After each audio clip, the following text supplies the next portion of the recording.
Assalamu alaikum. My name is Dr. Maham Bilal and I am a dental surgeon. Currently, I'm doing my house job from Amna Medical College, and in evening, I'm doing my dental assistance dental practice in Zia Hospital, Firozpur Road, Lahore. जो basic myth है हमारे पास, जैसे मेरे पास एक patient आता है, वो कहता है डॉक्टर साहिबा कि मैं दांत ब्रश करता हूँ बट स्टिल मुझे दांतों से ब्लीडिंग होती है।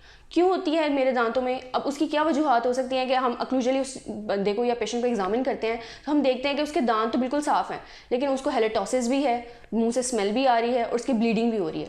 अब उसकी वजूहत ये हो सकती हैं कि उसमें प्लैग, टार्टार, कैलकुलस जो हमारे दांतों में डिपॉजिट हो जाता है, वो बेसिकली होता है कि हम खाना खा रहे हैं और हम प्रॉपर ब्रशिंग नहीं कर रहे हैं तो हल्की हल्की इनेमल पे लेयर्स एक्यूमुलेट होने लग जाती हैं। ठीक है, उसका काम ये होता है कि वो जो आपके जिंजाइवा जो मसूड़ा होता है उसको नीचे की तरफ पुश आउट कर रही होती है, अपनी जगह बना रही होती हैं।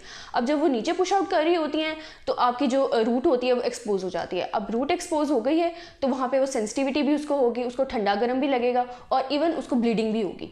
ब्लीडिंग इसलिए होगी क्योंकि जो हमारा जिंजाइवल पार्ट होता है उसमें बहुत ज़्यादा हाई वेस्कुलैरिटी होती है, ब्लड बहुत ज़्यादा होता है, वेसल्स बहुत ज़्यादा होती हैं। अब जब वो उसमें कैलकुलस टाटा डिपॉजिट हो गया, जो उसका जिंजाइवा है वो इन्फ्लेम्ड हो गया, उसमें वेस्कुलैरिटी बहुत ज़्यादा हो गई तो हल्का सा भी पिंच आउट करते हैं तो उसमें ब्लीडिंग स्टार्ट हो जाती है। तो इससे हम डेंटल ब्लीडिंग कहते हैं। जो पेशेंट आके कहेंगे हम जी मैं सो के उठाऊँ तो ब्लीडिंग हो रही है, मैं ब्रश करता हूँ तो ब्लीडिंग हो रही है, तो उस केस में हम स्केलिंग एंड पॉलिशिंग की तरफ जाते हैं या रूट ट्रीटमेंट की तरफ जाते हैं।